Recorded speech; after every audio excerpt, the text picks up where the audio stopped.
Yeah, there was actually a new New York Times story that dropped today about Trump's tax returns and how in June, when he was basically broke, June of 2016, he just magically got $10 million from somewhere. And it was from a shell corporation with no employees connected to a former associate of his that owned some casinos in Vegas. Nice. And what he got in return for this was basically the go-ahead to build a high-speed rail from Southern California to Las Vegas that the Obama administration wouldn't okay. Why wouldn't you do that? Damn. Well, because I don't know why Obama didn't do it. I didn't look into it. I'll take that bribe any day of the week. That's just good for everybody. I mean, like, yeah, but on the other hand, like if we're building, high-speed rail in California or around there, like the priority rail line does not need to be Sacramento to Las Vegas. I agree, but I'll take it.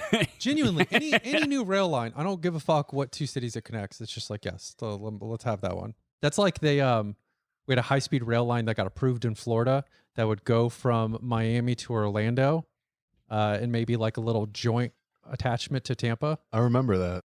Florida has like rail transit, but it's really only for people transiting drugs because you really just have to go from the train station in like Port St. Lucie to Miami, and there's 5 stops along the way, and that's it. I've never met someone who rode Florida commuter rail. Me either. It used to be a big thing all the way up until like the early or mid 80s or something like that. There used to be like a legit Florida commuter rail thing. And so that was like a ballot measure. So the voters put it on the ballot, passed it to say like, yes, we want the high-speed rail Miami to Orlando. We're a tourist state. No brainer, Disney to Miami Beach. That's great. Maybe one day we extend it up to Atlanta. And it was like, yeah, that would be fucking awesome. They bring it almost to Atlanta, but it stops at Stone Mountain. That's the terminus. I mean, keep in mind, like when the federal government built MARTA, the Metro Atlanta Retro Transit Association. So they're like, the federal government came into Atlanta and said, what the fuck is wrong with you people? How does this goddamn city not have any rail at all? We're just going to build it. All right? Like, eat a dick. It's happening. And so that was actually Strom Thurmond that said that. Yeah, Strom Thurmond took his Aricept and his Namenda and came out from his like slave's like bedroom and said, "Yeah, eat a dick about this." That's my new character, woke Strom Thurmond. There's one thing I hate more than miscegenation. It's car-based transit. All right, I don't agree with everything he says. Strom Thurmond was big on bringing it back to the horse and carriage, which is what he remembered from his childhood. You need a divider between the bike lanes and the car lanes, just like you do between the races. I want to introduce my good friend Joe Biden. Oh, God. Northeast Atlanta is Gwinnett, and they're like, yeah, sure, having a rail line up here is great. Northwest Atlanta is Marietta, and the car dealers and the racist whites were like, no, you cannot bring the train up here. You cannot bring any kind of light rail this way because it will just flood the suburbs with black people, and no one will need cars. And so that's how that happened. That's They're why going to come MARTA... to Johns Creek and take all of our unseasoned chicken breast from us. We can't let it happen. As a matter of fact, MARTA does go to Johns Creek. Maybe learn your Atlanta geography. No, thank Rob. you. Okay. What did the racist white suburban people in Atlanta say it stands for again? Oh God, moving Africans rapidly through Atlanta. There you MARTA. go. Yeah. That was the first thing I heard when I was in Atlanta from a white person. When I was like, "Hey, you have rail? That's cool." Like you got off the plane. They're like, hey, you're gonna yes. Yeah. They think it's hilarious. Doesn't even make any sense. Every single train line, SEPTA has that. Fucking people just in Florida, they're just like trains.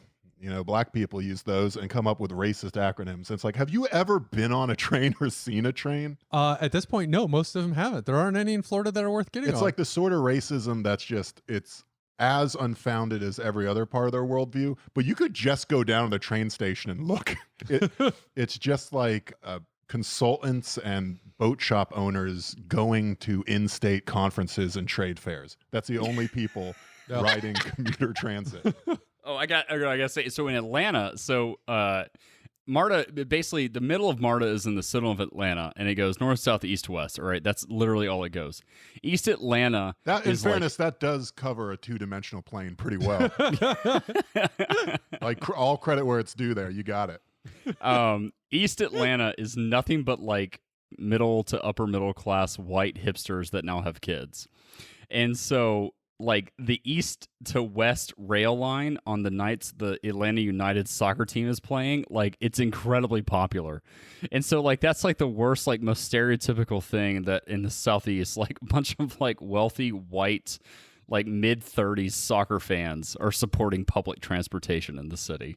That's great, honestly. Better than having them on the road. That's what public transit should be. Every type of D-bag gets to use it, and regular people too. I have to say, soccer fans in Europe, absolute mess. Soccer fans in the United States might be one of the better groups of fans in terms of politics. Like, aren't the Timbers pretty good? I know Timbers are really hard left. MLS has banned all like the hard right people. They're like, no, you can't come in. Even NASL, if they're still around. I remember going to Fort Lauderdale Strikers games and just a big family. It's just like you and 700 people, the most welcoming. It makes the fucking Grateful Dead shows look like standoffish compared to like minor league soccer. And they did like a walkout for Black Lives Matter. Like soccer's generally pretty good. The in bar's US, fucking low. Yeah, but soccer in the better States than the other is, leagues. Yeah, so in Atlanta, so I'm gonna pimp the Atlanta United. I'm gonna pimp Atlanta soccer. yeah. So like obviously Atlanta has a huge Hispanic population and a huge Indian population, right? India and Pakistan, a huge population, and they all love soccer. So you have like this like the huge white hipster population that's like, yeah, soccer, we're gonna be like Europe.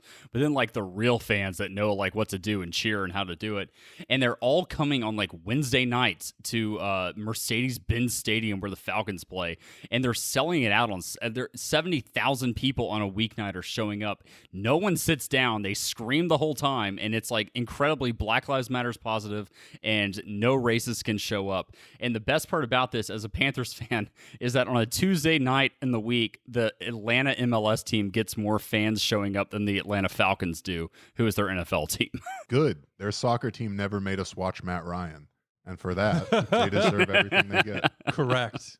To end cap it here, the Florida high-speed rail passed, and then the Jeb Bush administration in Florida and all the Republicans in Congress spent 4 years dragging their heels and not starting construction, put it back on the ballot, spent millions on advertising about how it was destroying everything and destroying jobs, and it got killed.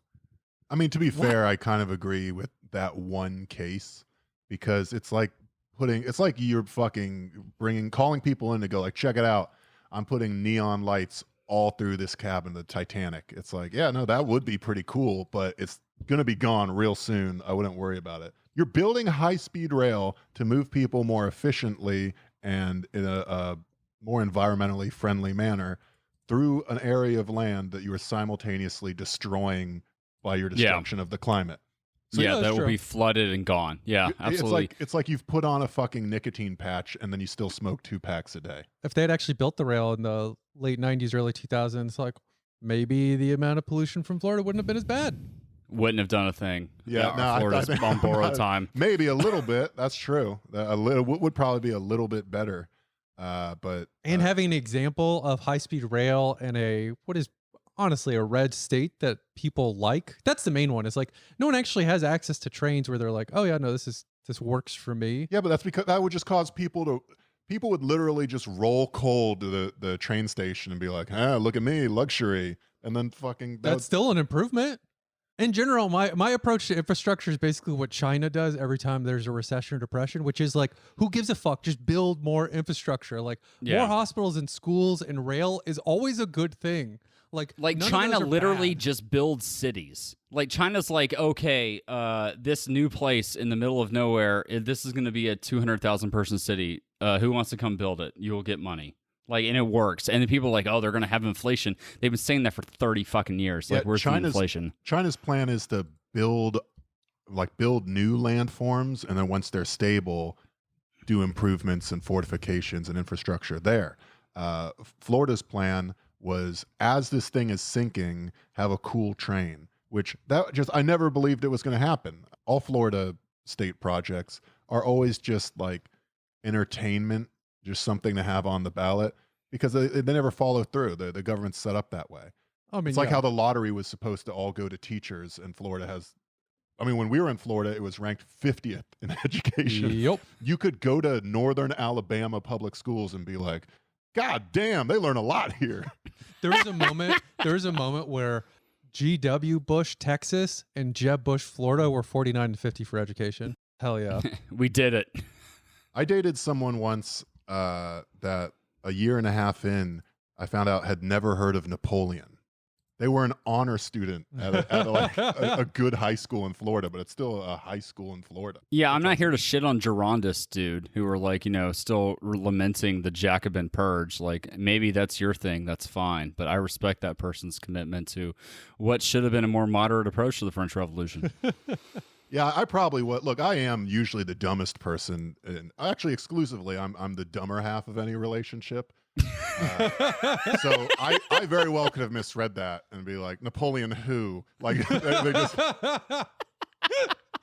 This bitch, like, fucking loved Austria for some reason. Like, She's just into the ancient regime.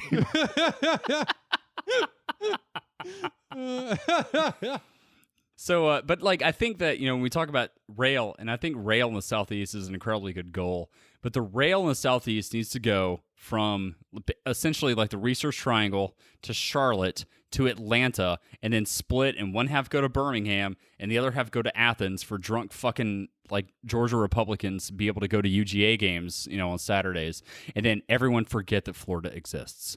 And if you want something that's going to be successful, you can also have a branch that goes to Savannah, because Savannah's fucking great, and clearly if you're in Savannah, you can't drive anyway, and you're certainly not driving home, so just get on a train. Like, that's how you do that in the Southeast. A lot of that is kind of difficult terrain. I mean, I like your idea. I mean, look, I'm all for building infrastructure everywhere that isn't about to sink into the ocean and filled with Floridians, because those are two good reasons to not give infrastructure projects. But I might just propose high-speed rail, just simpler, start simpler. Just do New Orleans to Nashville to Brooklyn. That way we can more efficiently colonize the South and elevate their grits recipes.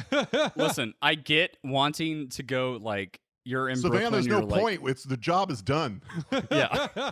And you're like, I want to get drunk. I'm going to get to Nashville. Like, no, I want to get drunk. Okay, I'm going to stay on this train and get to New Orleans. I understand that. Like, I appreciate that. If you start drinking basically at like Maryland, you'll be the right amount of drunk by the time you hit Nashville. And if you keep going, you'll again be the right amount of drunk by the time you hit New Orleans. If you're not blackout drunk in New Orleans, you're sober. Like, you're getting asked to drive.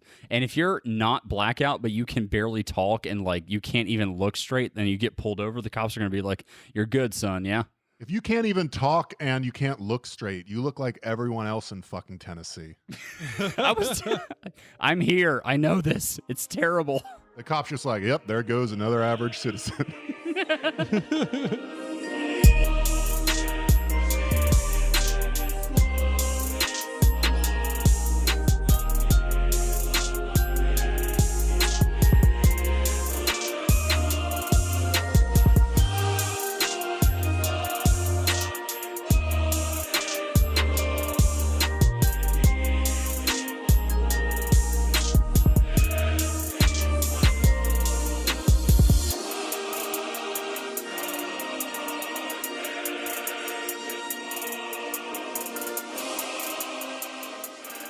All right, everybody, welcome to Dumb and Awful. This is Brett. Everyone loves bored. This is Rob at Dumb and Awful.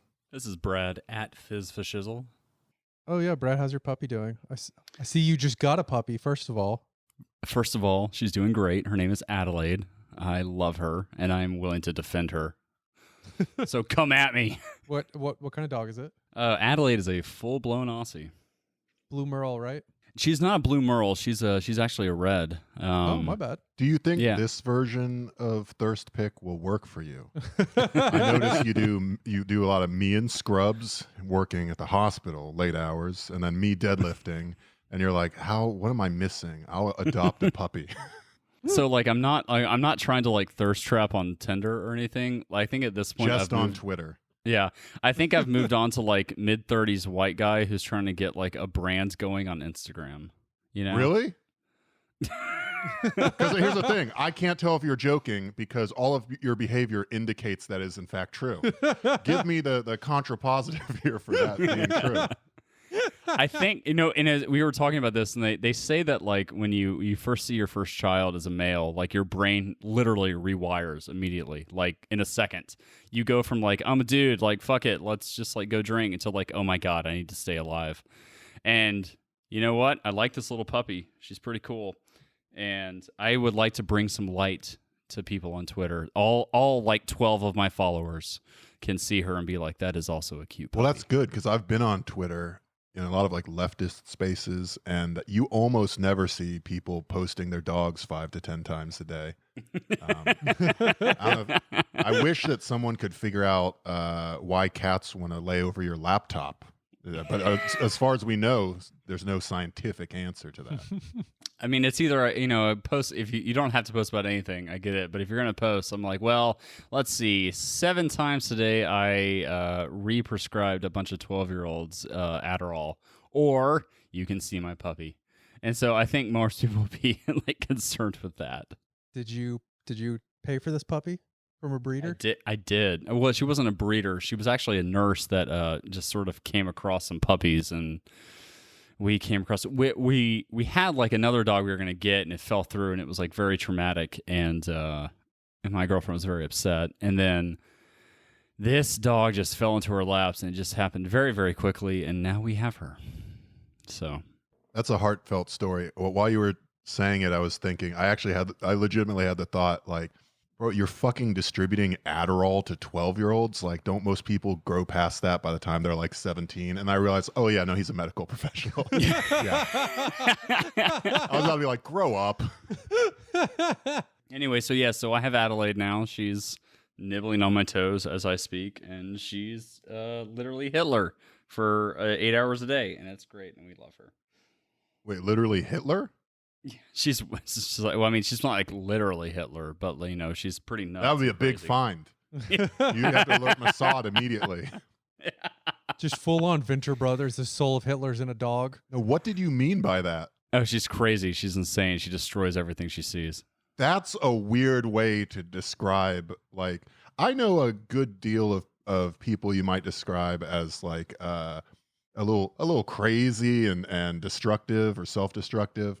I've never been like, oh my God, Ashley? Oh no, she's fucking like Hitler. That's never the reach for mentally ill crazy. Well, I mean, he also walked in and Adelaide was posting tweets to Cuomo and de Blasio about how those goddamn Hasidic Jews are causing the plague to get worse. What the fuck is going on with that? Please, somebody explain that to me. No, it's not going to make any sense. It's like, it doesn't Addie, matter. get It's off very- Twitter. it's Stop very it. stupid. Jesus. It is very dumb. Now, no, they claimed that targeted Trump ads had instigated this, correct? Oh, that's horseshit. No, that's already been disproven. Okay. I mean, Cuomo also claimed today and had it immediately disproven that like he like played a robocall where it was from a Trump person encouraging folks to bring signs to the protests that say that Cuomo killed thousands, and actually holding me accountable for signing off directly on the deaths of more New Yorkers than Muhammad Atta. If you call me on that, you're actually doing Trump's bidding, and so you're a little bit a Republican. Fuck Cuomo. Yeah, and then people were like, I'm not sure Black Lives Matter and the Hasidic MAGA people are collaborating to highlight your face. I think we all just noticed all the fucking corpse trucks on our street because you sent people who currently had COVID back to their nursing homes by the thousands because you didn't want the in-hospital numbers to look bad because you were trying to sell a book. Yep. Right. Which isn't selling well. It's out now. It's doing pretty well with investment bankers. Shock. Because he's giving speeches there and they're buying all of it. Yeah. Yeah, buying 10,000 copies, skirt like campaign finance laws. Yeah, exactly. No, I was going to say, speaking of Cuomo's terrible political book, the only political book I've read in the last 2 years was Kamala's. Guess what's relevant again? Turns out you don't have to You don't have to like her. She doesn't have to run a campaign. No one really has to vote for her. She was designed to be the president, anointed by the DNC a long time ago. So Designed is the right word. deal with But that. yeah, but no, but You like have if to agree, she's flipping epic. She's a meme factory. you're saying she was designed, like I never, looked at Kamala Harris as somebody who was like preordained, not in the way that someone like Pete Buttigieg was. You know what I mean? Like I actually think Kamala has way more of that than Buttigieg ever did. She's a California prosecutor. I mean, it's just like these are your two class specializations you can do in this game. Like when you sell out and become essentially a DNC lich, Podesta blesses you with one of two paths: either deep state CIA or immiserating black and trans people. And she didn't fucking want to leave California, I guess. I don't know. She just thought, I'll disappoint my progressive father right here in the state where I live. Incredible. Yeah, but like, for Kamala specifically, you think about who these ghouls that are coming up to the DNC or whatever, and they all have Hillary Clinton ties. Like, Kamala really doesn't. She's sort of, I mean, like, she's a fucking cop, like, fuck her or whatever. She kind of did her own thing, Clinton doesn't have a lot of pull in California. So, like, as far as, like, it was always the plan to put Kamala on, and, like, put a senile, stroke victim who's going to die 10 minutes into office and let her just sort of, like, squeeze in. Like, that doesn't really make a lot of sense to me. I don't think it wasn't a squeeze-in thing. I mean, if you remember early on in the primary, Kamala was seen as the front runner. Like, not too old. She's not a Joe Biden. There wasn't much enthusiasm over him. Remember, fucking Obama didn't even want him to run. It's like, please, for the love of God, you don't have to do this. But she wasn't too young and inexperienced like old South Bend CIA smurf Pete Buttigieg. She was right in the middle, but without being progressive like Liz Warren or a radical anarcho-communist like they painted Bernie Sanders. And so early on, it was all of this like Kamala fever, and check out her doing a cool dance, and look at all the energy, and look at all the Midwestern white people that are just like, I don't know, I think she's epic. And then nobody fucking voted for her. Her campaign never allowed anyone to vote for her because it was horribly mismanaged. It was rife with nepotism. The California Democratic Party is absolutely insane, and they all wanted their her sister literally ran it into the ground, which is hilarious. They all wanted their fucking agents in there. So you had absolute backbiting corruption, you had nepotism, and then you had Ian Sams. When you say, oh, there's no Hillary people, hot sauce Ian Sams was her press sec. And it was all going to work out using the same game plan until they ran out of money. And then the fucking Times article started going out going, actually, it turns out nobody noticed this, but this is a fucking shit show from start to finish. So, oh well, to Kamala, and they had to go to Biden. But they didn't go to Biden was first. The fucking guy. Right, like they didn't go to Biden first. Like you're forgetting, like Kamala Harris's campaign was dead months before Iowa. Right, she looked good in the second debate where she flat out said, "Hey Joe, remember those policies you endorsed?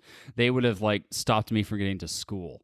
And then people were like, "Damn, Kamala's like here to win it." And then they asked her like, "So Kamala, what do you think about literally anything else?" And she couldn't answer the question. I mean, the reason Amy Klobuchar became like a big thing was because Kamala collapsed so hard. Exactly. So That's for me, what I'm saying is that like we're saying that like Kamala was not ordained by the DNC, in 2017 or anything. She is like whatever. We will not know why Kamala was made vice president for like fucking years. How that call happened, or who was the second in control of that. Kamala was not a good choice. She's I agree. She's there now. I think the part that I agree with Rob on this one is that she is part of the younger, she's fucking in her 50s, the younger class of like totally dead-eyed ghouls that the DNC is like, listen, we don't want to give up power, but when we are dying, this is who's allowed to take over. Yeah, the new Avengers of the DNC are that class, and they really thought early on it was going to be Kamala, and the fact that she flamed out might have helped her, because it meant when it was time to consolidate, it was like, does anyone really give a fuck about Klobuchar and Pete Buttigieg? I mean, significantly more than cared about Kamala, but they were able to brush them out of the way and pair their young choice with the safe electable choice. I still with think Yeah, no, they were I see, going to I- wait. I- I still I think also- they're going to wait on Kamala if literally riots hadn't broken out in Minnesota, because that's what caused them to drop Klobuchar. No, yeah. So I- so Klobuchar was dropped because she had pardoned the cop that shot George Yeah, Floyd. exactly. Like, so she understood that, like, I can't be there. I don't think if we're talking about, like, the young ghouls that are rising in the DNC, and you're talking about like the Hakeem Jeffries of the world, then you go to Cory Booker. Right, because the Democrats don't care about California politicians past Nancy Pelosi, who's just been there for half a century and like will never leave. Like they want people in her orbit. And so as far as like, I don't think Kamala Harris was preordained at all. I think that was they settled on her For VP, I think she was Yes, for absolutely. VP. They've absolutely been trying to groom her up to see what she can win. Once she I won mean, the Senate seat, they were like, "All right, let's see what we can do with this." She was supposed to be Hillary Clinton with less baggage. And yeah, when it didn't work out, they had to go other directions and then had to settle. It wasn't like they're like, we'll get her in one way or another. They thought it was just going to be like Kamala fever, never caught. And then when it came time to pair, they were just like, well, given the current circumstances, has to be a woman, probably shouldn't be someone that sided with murderous cops. Susan Rice is tied to Obama. Fuck it. Blank slate. Kamala, she'll say whatever. Even Stephen Colbert, who is professionally obtuse, was able to go like, yes, you just say anything on any debate for whatever, right? And she was like, yes, bitch, that's right. Like, She has no charisma. Yeah. Well, she was. Yeah. I think it was like at the beginning, it definitely felt like they went, "All right, well, if we need another Obama person, i.e., someone younger, right?" Which in their head is like, "Cool, we'll go with one of these people." It was a it felt woman like who they was would- older than Obama was when he was Yeah, elected exactly. president. But they were like, "Well, we'll go with someone if we have Biden out there as our quote unquote front runner, but nobody trusts him because he's an idiot." So if we end up with one of the younger people, it'll probably be Beto or Kamala. We're Yeah. okay with that. yeah. They're right. Like one of these people, if they manage to figure it out, works. And then Beto somehow flamed out even more spectacularly than Kamala, which like bravo. Well, he So- did. He was a dumb guy who took stands versus Kamala, who is just like, again, a just cold-eyed psychopath with no stands, and one of those has more longevity. Like, Right. The funniest thing about Beto, and I said this earlier, was that like not only did he, sell out, like he passed up a Senate seat because he could fucking beat John Cornyn this cycle. I'm going to say that. He lost to 100%. Ted Cruz. I get it. If he doesn't run for president and just keeps his head down, he beats John Cornyn. I'll say that all day. He came out when he was like doing this ridiculous long run shot for the president and came out against gun ownership, period. Like, bitch, what the fuck do you think your move is from here? Like, are you trying to get a cabinet level position or a vice presidency because you just killed your career in Texas? That was like, awesome because there was that early stretch where all of them went like, "Fuck, we have to be progressive. This is what people want. This is how you're going to have to win." And all of that like mid tier who were like, "Well, our whole vibe is we just change our policies to meet the needs of the day, and if the needs of the day are progressive stuff, then like, all right." That's how Kamala. That's part of why she flamed out because she changed her answer on Medicare for all literally every day. Every time she was asked, she had a different question because she was thinking like, well, do I really have a chance to court the big money here going into Iowa, or do I need to like just like make a stand and then she managed to do neither, and it somehow fucking worked for her. Yeah, Kamala because- Harris dropped out before Super Tuesday because she knew she was going to lose her home state to Bernie Sanders. It's something Liz Warren should have realized. Beto didn't have the identity that the DNC pretends to give a shit about, and he had takes for better or worse, and that's strike 1 and 2. Kamala, the shoe fit, and she'll say whatever you tell her to. So, yeah, I mean, it made sense. She dropped out before Super Tuesday, I think, wisely, because now there is no national picture of how people feel about Kamala Harris, and so the media can just spin it into like epic meme faces over and over. Oh my, look, she's wearing Tim's when she gets off the plane, when she goes to looks at the devastation caused by California wildfires that she never fucking did a thing to help This stop. shit is so deranged. Like, I say this a lot, but it's just like, I think like half the people on Twitter and on political programs have just never seen a black person before. Because like I saw so many which of these epic reactions is you? And it was just literally like from the Veep debate. It's literally just like 12 stills of a black woman looking at something like that. Yeah. She wasn't even making faces. They're just like, oh, there she goes. Kamala ain't having none of that. Just like white women with notorious RBG tote bags and thug yoga shirts that say like namaste bitches, who respond to every fucking epic Biden meme with black woman react gifs, just lusting over, like you said, her Tims and how effortlessly, inherently cool Kamala is, and how she doesn't take any bullshit. There's like a weird covetousness to all of it. Yeah, it's like a creepy, like thirsting, like, you know, I don't, and no, never mind. I'm not going to say that. That's creepy. But like, I will say, no, because here, whatever you're about to say is not creepier than the actual thing. I thought the Hillary is my abuela thing was pretty fucking odd, but there are literally people trying to get Mamala started. right. Like Mommy Kamala. These people, I don't know how they are identified. Like the imaginative world that Kamala Harris lives in these people's minds, I have no ability to conceive of other than the fucking modality where they're just like, you know what?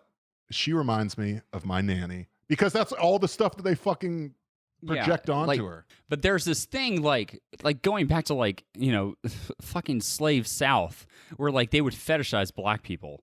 And like when you're looking at what like Kamala Harris and like the reaction from like your 60-year-old like estrogen supplement resistance Twitter white woman who's never worked a day in her life is saying about Kamala, it's like, oh God, this is fucking weird. Like this is a fucking prosecutor you guys are like lifting up and putting on a pedestal.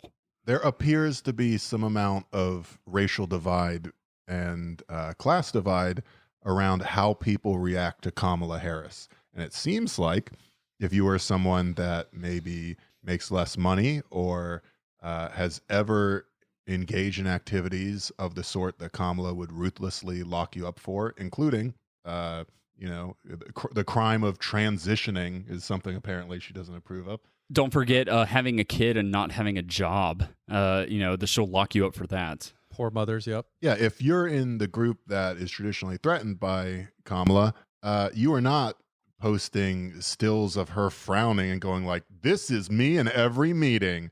This is me when my ex-boyfriend talked about infinite jest. Like, no person is doing that but people with like blue checks and national platforms, which makes me think it has to come from a place of imagination and not like lived experience with the actual human being that is a high-powered California prosecutor that locks people up and has absolutely no stated beliefs that have persisted. I was going to say, within the VP debate, one of the things I really liked is, in general, if you're the sort of person who watches debates, you're a pervert. Everybody knows this. You're a special kind of pervert if you love watching debates. If you watch Find another way to get off. If you watch VP debates all the way through, like, you are deeply perverted. That is, watching the Veep debate is the equivalent of like combing through your carpet for a spare crack rock, I imagine. You are just so hooked on this now that you've debased yourself and sacrificed your humanity like a fucking son of Cain in order to make it through one more night of political bloodlust. Do you really need to see fucking... You know how hard up these people are because a fly landing on someone's head was like, oh, is this the most epic thing that's happened in 2020? No, it's not. But as perverted as that might be, worse is watching that VP debate, which a lot of people did. And what ended up happening is most people went, oh, that's right. This is what politics looks like when there's not someone with actual charisma or policies up there. Trump has charisma. Like, you might hate it or not, but like, the man has charisma. Joe Biden has personality, right? Most of it's slipping away because he's not lucid anymore, but there's personality. Mind, Obama has actual charisma. But this was, this is what the default looks like. If they just get up there and it's two dead-eyed ghouls talking policies, this is what it looks like. And the most perverted people were the people who saw that and went like, oh my God, she's just crushing him. No, nothing's happening. People are so bored they got excited about a fucking fly. That's all you need to know about the debate. I think the worst thing to me about the debate, and I watched it because I'm a fucking degenerate, was that, you know, when we watched Trump just like railroad Biden, and it looked horrible and it played terribly. And I don't want to get into like what limb politics or whatever, but like it was pretty clear that like Pence was going to do the same fucking thing, which is so bizarre because he's such a nothing of like a corporate religious Republican from like 1993 that like the whole him trying to be like a tough guy speaking over people was never going to go well or look good, and it He's didn't like a look less good. assertive Todd Aiken. Yeah.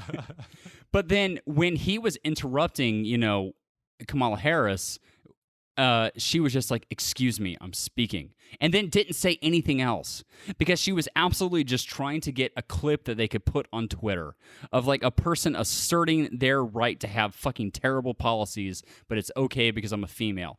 And like Pence just kept going, like never answered a question, never slowed down, didn't even listen to her. And people are like, "Man, what a queen."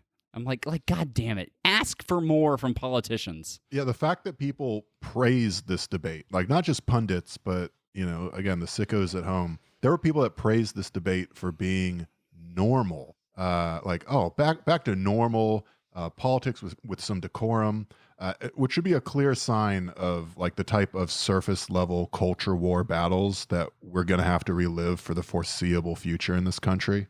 Like, this is what normal politics looks like. Like, yeah, Trump is a monster, get him out, et cetera, et cetera.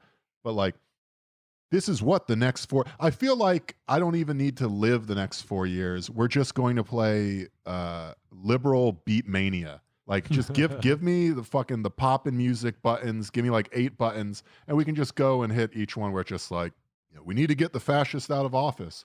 It was third party voters. The midterm elections is where we can finally shore up things and get things done.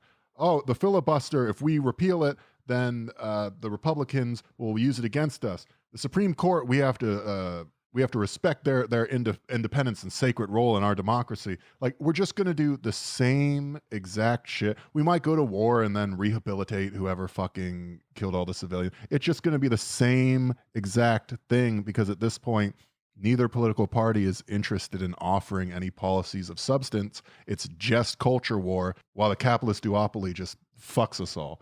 The idea of it going back to normal is funny to me because it can't. Like it's but also incoherent. The reason we got 08 Obama, Trump, and Bernie is because people desperately need something fucking different, right? Like none of this is working for anyone, and things just continuously get worse. So denying them that outlet, denying them the ability to get someone who at least like gets them kind of excited for any fucking change at all, and being like, no, what you get is a bland nothing. That's all you're ever going to get. Just means that like the Republicans will find one person with charisma and they'll fucking demolish the Dems. Like that is what you're setting up. Defaulting back to, we have no policies. All we have is personality cult that tells you I deserve the job, not what I'm going to do with the job or how I'm going to use the power, or I'm taking a public office and thus there's some aspect of service that's required of me. It's just setting you up for further populist figures because this shit sucks. And I'm with right-wing people on that one. This shit's so terrible. Why wouldn't you vote for somebody, even if they seem monstrous, just to fuck up the system? Yeah, but what you're doing right now is very rude, and it's not the sort of thing we do in the United States, best country number one, which is you outright called for some accountability on the fact that they're supposed to be serving us as public servants. You can't fucking say that anymore. Your candidates represent you. They're another consumer choice. They're one of the few ways you can let people know that you're one of the good ones, however you define that. And any sort of, it's like Cuomo saying you can't talk about all those people I killed or you're helping the other side. That's less and less. It's never going for people. It's because you need something. Things are too bad. Like people need something. Eventually, but that's up against the fucking. They need something now. They're only going to win off of a default. That's literally how they will win this cycle if they win. And that's what they're trying to do. Yeah, exactly. and you know, I mean, I'm agreeing. I was agreeing with you though. I'm saying that if you can't actually offer policies because you can't have those discussions in any meaningful way because you don't get any input from constituents, just donors. And anyone that goes, hey, well, what about this? You're like, how dare you proffer something that wasn't already on the table? That makes us look weak. And there's an election coming up because there's always an election coming up. Yeah. If you Right. can't do anything, it just comes down to personality and embodying the office. And you can play that lane to success because nobody worships their president more than fucking Americans. Like Right. any propaganda that you see, our elected officials, like there's wild shit all over the world, right? But from people laying their hands on the Supreme Court to fucking weeping on the ground for RBG and Trump master plan, and it's like we've replaced the fight scene from Gangs of New York where we all fight to death over like Pope bad with like what if president bad. And as long as someone can just energize people with their personality, that's always going to win over not discussing lib policies that are never meant to be implemented anyway. Yeah, I think, and back to what Brett was saying about people voted for Obama in 2008 or Trump in 2016 because they needed something. And they gave them a reason to believe that something else was possible. We're staring. This is a political article, and it's from about a week ago. 1 in 3 now believe that violence could be justified to advance their party's political goals. And that's where you are. Like when you fail for so long, people are going to decide, you know what? Maybe we should just vote from the rooftops. Maybe and there's a wing of the right wing, and I can talk about the history of this forever, but there is an element of the right wing that has been there for years and are ready to do it. They just had a bunch of fucking dumb white hicks in Michigan who were going to kidnap the governor and only failed because they were so fucking stupid and couldn't pull it off. No, they didn't. Have you read the affidavit? Sir, have you read the documents? Sir, I have the documents. Is I've this taken where the they time, said, done the research. like in their Discord, they were just like, so who's up for kidnapping? Yeah, and if you read the affidavit, nobody replied to that because they're like, that's a fucking weird and extreme thing to say. What happened to them appears to be what happens to the FBI just is so fucking rich and bored now that they can just find any group of people that are mentally ill and disenfranchised and get them to purchase bombs from one of their undercovers. That is when they launched the arrest is they had an informant who was sort of pushing them towards more and more extreme things while wearing a wire. And eventually they said, well, what about kidnapping? If we don't just kill her, we could maybe kidnap her, but we got to do something because this whole system's got to go. And they started talking anti-government. And so the guy was like, I'll tell you what you need. You need to talk to an undercover FBI agent who has explosives. Why would you need someone with explosives if you're doing a kidnap? It makes no sense. It's incoherent, except along the timeline of a traditional DEA, ATF, FBI, find a dumb guy and charge him with terrorism type. Sure, they're trying to get him to buy explosives because that's a whole other level of federal you're fucked charges. Yeah, because what they would be otherwise, and this is how I disagree with you, is yes, the right looks very scary when they're all kitted out in their fucking soap from Call of Duty cosplay, but they've infiltrated police departments and they do their evil systemically, but none of these fucking people are ready for mass scale violence. They're just as alienated as everybody else.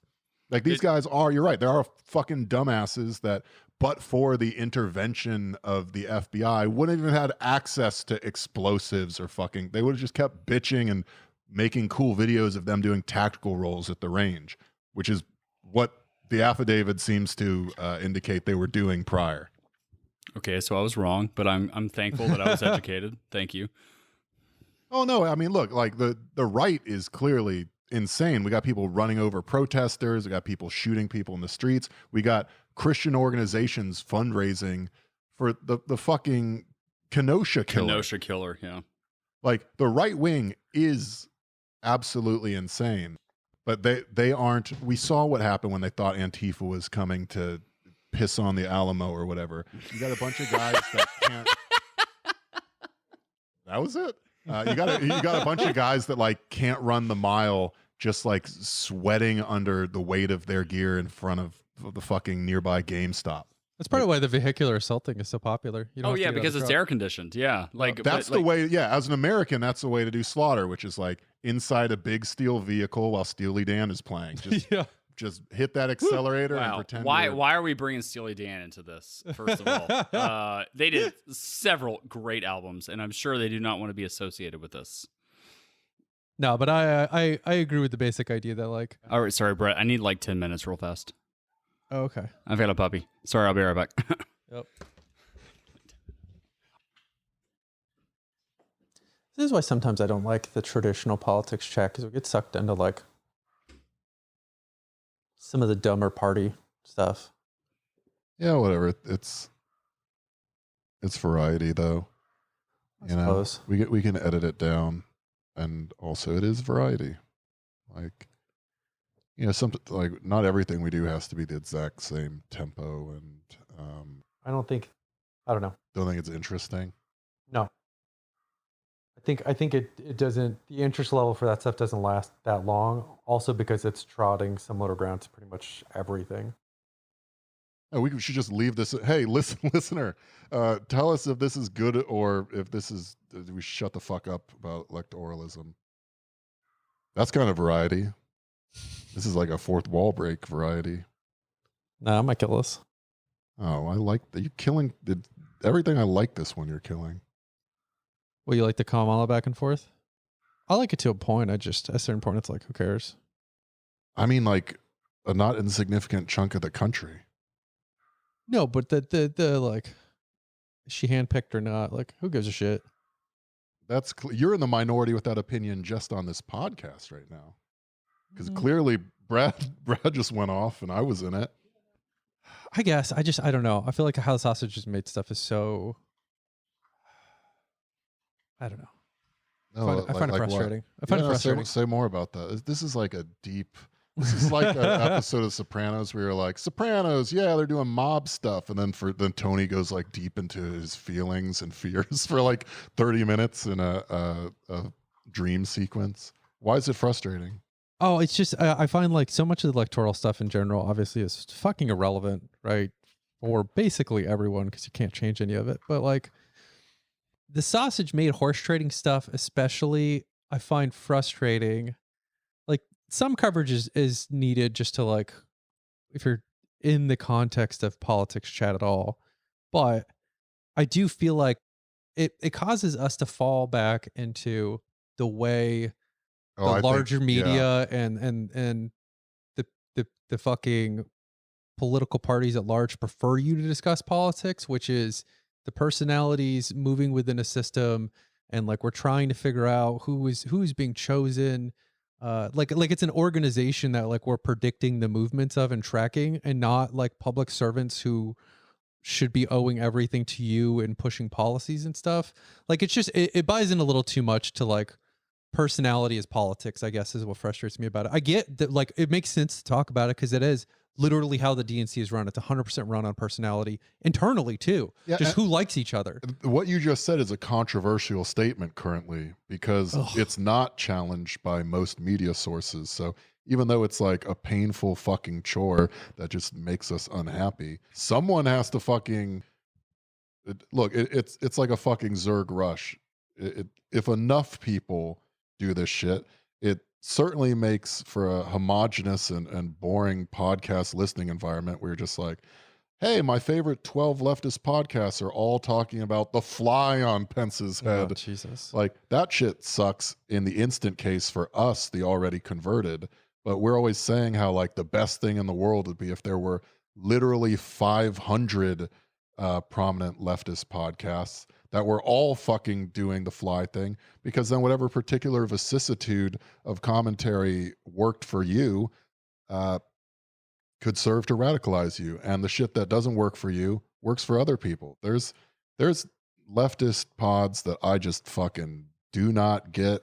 It's not listening toable for me, but I will recommend it to other people because I'm like, yeah, this isn't exactly my speed, but I think you might be into this, right? Mm-hmm.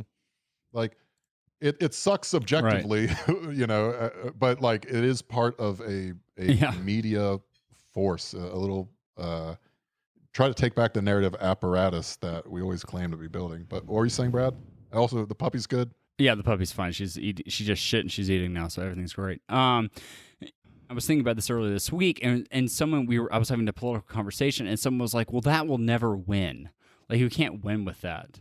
And I'm looking at this person, I'm like, "You're a fucking like low end healthcare worker like me. Why are you talking about issues like as what can appeal broadly?" Like that, why are we approaching things as in like, well, what issue can win? Like, why aren't you the person who was at the bottom of the fucking poll with me, not saying like, you know what, this would make my life better? Yeah, it's also winning for the group of 1,000 or so Beltway party employees. It's not actually winning, like you said, for your own interests. Right, and so it's like, how poisoned have we become by sports and like the NFL in this country or whatever, where we have to approach every, like, you know, talking about healthcare, which is like something that approaches you personally, as in like, well, I don't think this can win. Like, I'm not going to push something that would make my material everything better because I don't think this can win, you know, at a national level. Oh, yeah. One of the things you said a few weeks ago, like more and more becomes true about this stuff, which is like, one, yeah, we totally fall into like the horse trading chat that the media has laid out for us. I definitely think that's true. But like the monkey see, monkey do thing, where it's just like, oh, we're talking about the election now. Well, how have we learned to talk about the election? Horse trading style. And now you're no different than anyone else. Yeah, exactly.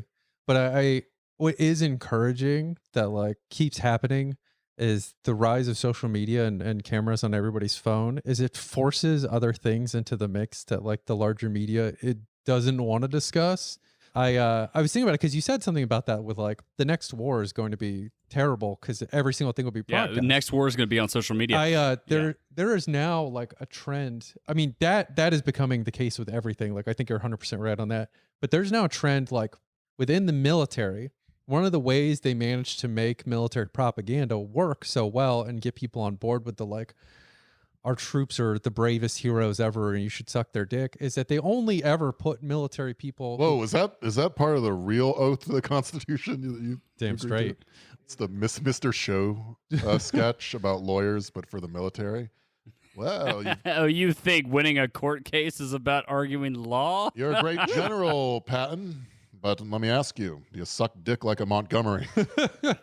Part of the way they get away with fetishizing military people and making you be okay with wars and all these other things is because you don't ever get to talk to young enlisted people, right? Like the only people who are ever put in front of your screen are a bunch of old fucking generals, people who have no relation to actual on the ground combat, who like it's always in their best interest to be at war because it makes them look cool and good and powerful, right? There is a super common trend now of enlisted dudes in the barracks being like, so how did your recruiter lie to you? Like, what would you say if you could talk to your recruiter? And all of them look 17, 18, like, because that is what enlisted people fucking look like. But every single one of those that pops up is incredible because it chisels away at like the way you view a specific group or the way you view how things work in this country, where like the military is all 30-something, 40-something dudes who are like buff and like maybe beardy and they're all spec ops. And it's like, no, they're that. They're people who look like kids that are baby faced because they just got out of high school, who are miserable because they've been lied to by recruiters and they're only in there because they're poor and desperate. And every single one of those, when they go around, you know, talk to everybody in the barracks, there's always 3 or 4 dudes who like at 18 already have the like 1,000-yard stare where they just look like the trapped fucking animals. And yeah, they realize what they've just signed up for. Exactly. Like I love that is becoming a thing because that is what enlisted life is like. And you know, I know the TikTok you're referring to where they're basically just going, somebody is randomly, and I don't know how this was allowed to happen within the Army, frankly. Where he's just going around inside of barracks and is like, hey, what would you say to your recruiter? And every single one of them, almost to a man, is like, go fuck yourself, fuck you, like, you know, thank me for my service. Yeah. And like, you know, that'll never get on CNN. Like MSNBC is never going to play that. But you know what? Those 15 and 16 and 17-year-old kids that are coming up through high school right now are going to see that video. And they're going to be like, you know what? No, fuck this. Like, you know, that means more to me that all these guys that I look up to who are older than me who are like, no, don't fucking do this. that means a lot to them, and that's a big fucking deal. Yeah, it's sort and of, I would not be surprised if TikTok is banned by the U.S. Army and Twitter like in the coming days, because that video went fucking nuts. That's like the fifth one I've yeah, seen. too, it's that a got kinda genre big. of video now, which it sort of reminds me. There's echoes of the lost generation writing and getting into media after World War One, where prior to World War One, there was this idea of like hussars and Prussian cavalry and valiant charges and stalwart defenders and serving with honor as an officer or dying nobly. And then everyone got to World War One, and they're just like, yo, this shit sucks a lot. And when this ends, we're all going to say how bullshit this was in our own respective medias, right? People were like, yeah, we are. And that sort of demystified war. I mean, that and the fucking machine gun. It took some of the shine off of, the bullshit propagandization around the valor of going to war and war as a concept and jingoistic fucking militarism. And when people see TikTok now, this is a generation that also feels like there is nothing available to them. Yep. And they take one of the routes available, and it's already just life-altering manipulation leading to your destruction. And here they all are on the social media of their choice, which is TikTok, apparently. And like whatever, I'm not here to exposing judge. Yeah.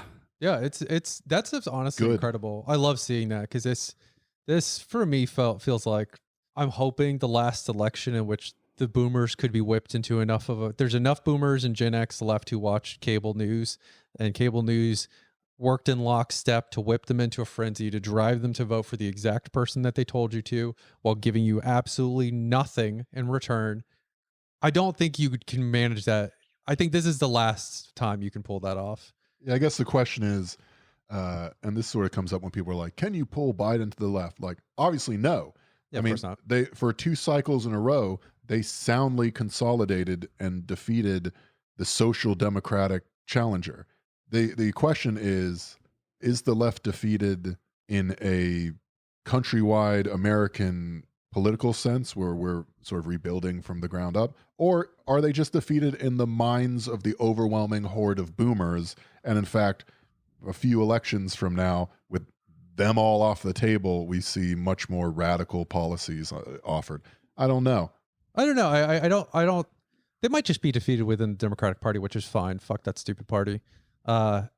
That's probably for the best anyway. But it's like Brad said. There's polling that's like, that's not even just right wing specific, where a third of people are like, yeah, violence for politics makes sense. Like, that's part of what happens is you shut people out enough for long enough, and you do it in ways that are obvious that it's not the will of the people, and the reactions to that are varied and probably not what you, the person in charge of the system, would like to see. I wonder how much of that, I wonder how long that status quo could have continued but for COVID, because Yeah. media and propaganda has done a really good job, even when, especially when your material circumstances are so fucked, with providing narratives and scapegoats. Like, people were fucked in 09. Like, the vampiric shit was going on for the last 10 years, but there was always some story that wasn't. I was thinking that the government on both sides just does not give a fuck about you at all and will not take action. That was like a fringe belief. It's like, oh, what are you, fucking hysterical about this shit? Yeah. Now with COVID, it's like, wait, there's a literal plague. Every other country is doing shit. We're doing fuck all. Yeah. And it's direct. I know the 100 people responsible. They don't give a fuck about me. Why am I? That, I think, is breaking the spell more than actually the failure of American policies to enrich the lives of its citizens, because we've been doing that for fucking a while. It's also like, Right. it's a matter of degree. I think '08 was the last bit of wealth left in what was the middle class was finally robbed of people. So there was nowhere else to go, right? Since then, it's been like a steady immiseration kept alive by the stock market rebounding and money being pumped back into the system. But there's nothing now. Like, you're seeing it. There's nothing in the system, and they're not willing to give you anything. Not to be a Maoist third worldist here, which again, I don't know what it means. I'm not going to look it up. Despite all that, most Americans still had a house, a car, cable TV, that sort of shit. When even that vanishes for millions upon millions of people, that is where you start to see more aggressive political action being considered, because now there is truly nothing to lose. Yeah. I don't think house was true anymore, but most of them had a place to sleep at Yeah, least. it's a shelter. Yeah. You a comfortable place that like, you weren't worried that, what's happening in 2 months. Yeah, exactly. That's gone now. I just like to point out that the figurative has become literal, in that we have a clock on the wall that, as we've been recording this podcast, just gave out and stopped. It's just been frozen in time. You were saying earlier you wanted more diverse topics. Does anyone have any grab bag stuff that you... I'll just say, okay, I'm getting to wrap it up. I'll just say shout out to Melania. She rocketed up in my esteem when they leaked those tapes of her, and I realized she's just a Slovenian wife. Like, Fuck Christmas. Fuck Christmas. They tried to turn that into like some sort of horrible scandal, and it was like, what did she really say? She was like, she basically, like all Slavic wives, she hates her husband deeply, but has fully inherited his worldview. She's just like, yeah, I don't care about really anything. I guess he says that Obama started it. I don't know. That sounds basically true. People were like, you need to go down there. What the fuck am I going to do? I'm the first lady. This is a meaningless position. I'm not going to do anything. There's laws and like powerful people. I'm the fucking wife. You know what I do? I do Christmas. And who gives a fuck about Christmas? Huh? And all of the Dems that were just like, for so long have been like Republicans grasping their pearls over the war on Christmas. Were like, I can't believe this potential Russian agent wants to come after Christmas now. It hit all the right buttons for me. Melania, I'm sure you're a disaster, but you make me feel like I'm out sitting by a campfire, just warmed and illuminated by the ever-burning coals of your resentment. Melania, I know you're listening to the show. You are free to come on anytime you would like, and we would love to hear your stories. More thoughts about how meaningless the first lady position is, please. Melania doesn't listen to this or any podcast because, like Malkavians in the world of darkness, all Slavic people communicate over a neural network, sort of like a distributed madness network. That's why when you try talking to a Slav on the street, they're so taciturn.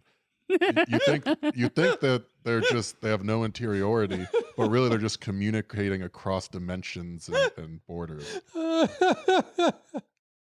All right. Thanks for listening, everybody. This has been Brett at Relentless Board. That was Rob at Dumb and Awful. We had Brad at Fishizzle. All of that's on Twitter. The show account is at Dumb Awful Show. Check out bonus episodes on Patreon. Yeah, this was a weird one, but it's what we talked about during this.